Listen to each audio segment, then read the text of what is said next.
Here's a question for you, because Yeah. we're talking a lot about Labor, because we always talk a lot about Labor. Do you think the Greens have learned any lessons from this government and their minor parties? Because it seems to me like there's a lot of wag the dog going on, and it could be a function of a incredibly weak leader that can't negotiate for shit in Luxon.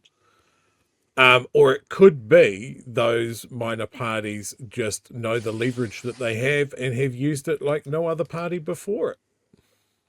I think it's a difference between the right and the left. You know, for us, we call everyone together, even our enemies, and we debate and we argue what we want to do and what's the best for everybody. And we take into account their concerns, right? We take into account the concerns of the right. When they are in power, they don't give a fuck.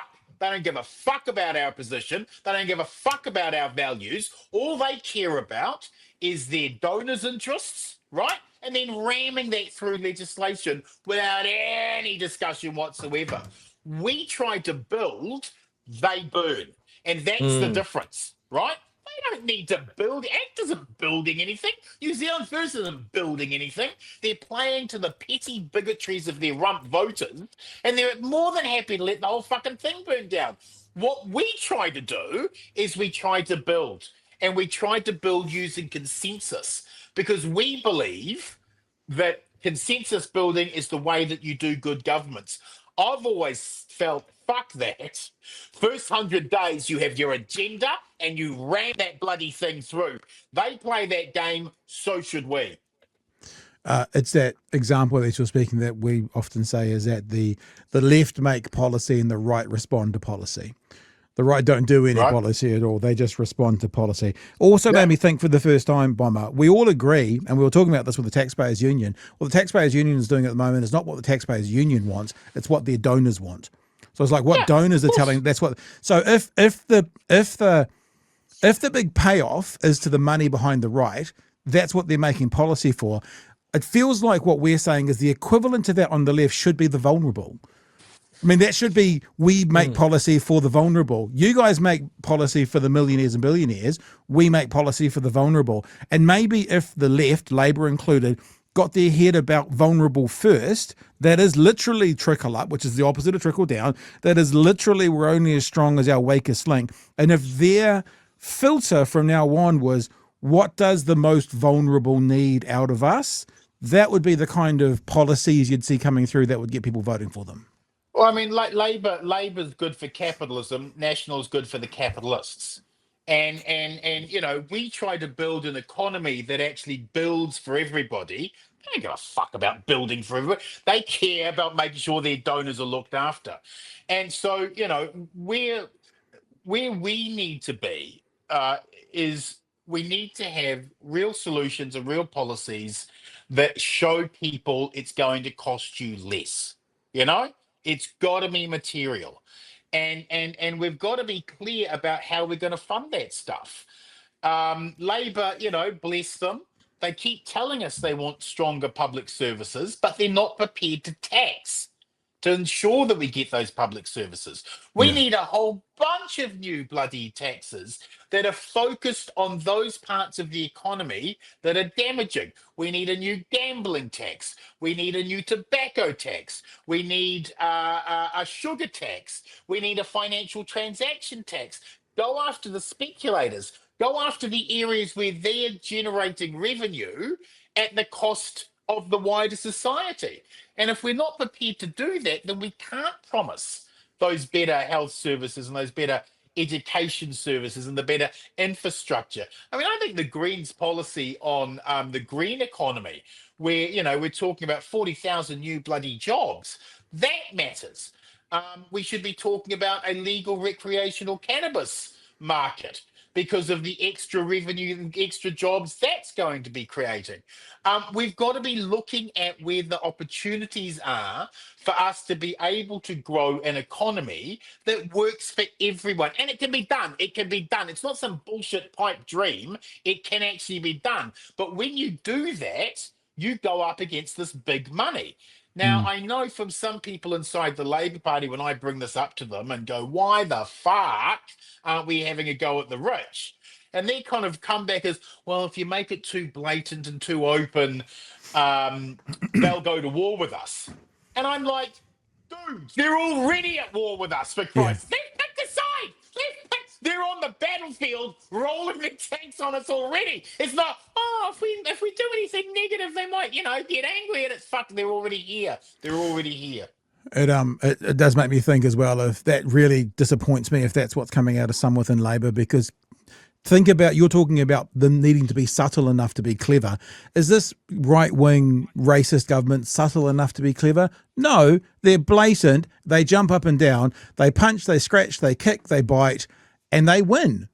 They win. Yeah. And I mean, we've been talking about this for a long time, but I can remember back in ZB days, and that was 2003, 2004, 2005, being very clear that the right do politics better than the left. The right play dirty and the right win. The left play nice and the left lose. And if the left, I don't even think we need to go as dirty as the right necessarily. But if they just got to, don't need if they to got go to dirty, but play hard, right? play, well, but I mean, we're going to go after the billionaires, the 14 billionaires who live here. We're going to go after the 3,100 individuals who have over $50 million each. We're going to do that. That's where that's what we should be doing. But we're too, It feels like also Labor's lost a little bit of its roots. And I think that happens with age and distance from your origins as well. But I remember at the last election, me and Shui said this a lot. There was that, the feel of the CEOs poll came out, and Luxon jumped up and down with celebration because, the CEOs didn't like Labor, and Labor should have gone, yeah, that's because we're for the people on the factory floor. You can have the CEOs, we'll have the factory workers, but they just didn't. It's such an, like National is giving you your talking points, but they still won't do it. They still wouldn't do it. This is the energy that I want from the Labour Party, and this is a big wish list. I don't know if I'm going to get it, but yeah, when you're talking about remember the roots, everybody goes, oh, Labour organisers and that sort of thing, the unions. No, I'm talking about someone kicking in the factory manager's door and going, me and the lads have been having a chat, and you've got to get out that fucking window. That's where the Labour movement started. Like, historically around the world, you had, the cops and the army have shown up, so I've brought a bunch of guns. We're going to thrash things out. That's where the Labour movement started from. And we've distilled it down to going, oh no, we're doing proper friendly politics now. And we're going to do that all the way into the heat death of the planet at this rate. And we're going to be both talking about delivering value for the shareholders, and we've got to consult with stakeholders, and that's I don't know why the oceans are boiling. Was anybody paying any attention? But Pat, I think you're 100% right that we have two styles of government that are literally polar opposites. You've got one that's feeding the top end of town, and they're telling the guys in the middle, we've got to do it this way because one day you'll be at the top end of town. And then the left side of things is going, we've got to look after the vulnerable because you could be one of the vulnerable. That's what's more likely. Yeah, but also your job disappears, or you get sick and you run through your savings in a month and you're out on your ass, or you're hobnobbing with the Mowbrays in the North Shore Club. But this is the thing, what's Chewie. more likely? It's not what's more likely. It's what's more believable. And for some reason right now, what's more believable is the story about moving up through the class ranks, because that's why they won. Right. So then that's the thing. It's if you're talking to someone that is going, I don't think this capital gains tax is very good. The question is, how many houses do you own? Yeah. Because if it's not 5, then why are you defending these people? You're not one of them. You're not part of that club. And I think a lot of that has to do now with, you've always had poor people who are easily to manipulate, who vote against their interests. I mean, look at Three Waters and the fiasco that became. You Yeah. know, what National have put together is so much more expensive.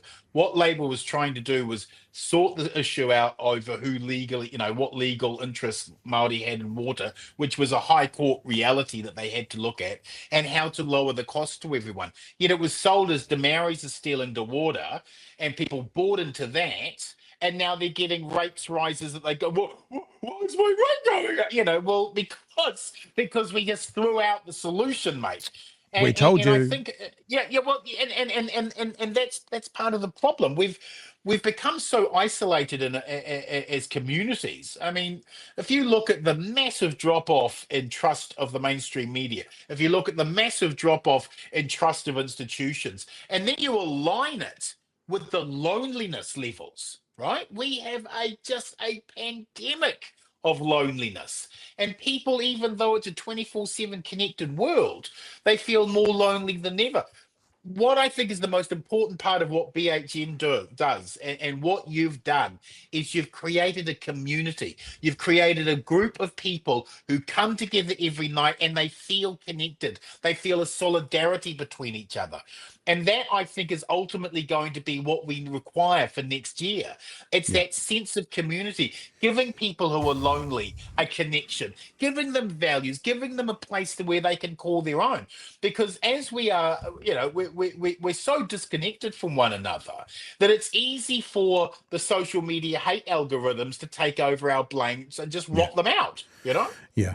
No, and look, that's one of the things I've learned most about this is the audience we've got here in the community. I mean, you've done radio, I've done radio Right. for a long time. Nothing like this. Never experienced anything like this before. Yeah. And the most gratifying thing is as you were going through that big spiel about community, we had 666 live viewers. Ooh, just saying. That matters.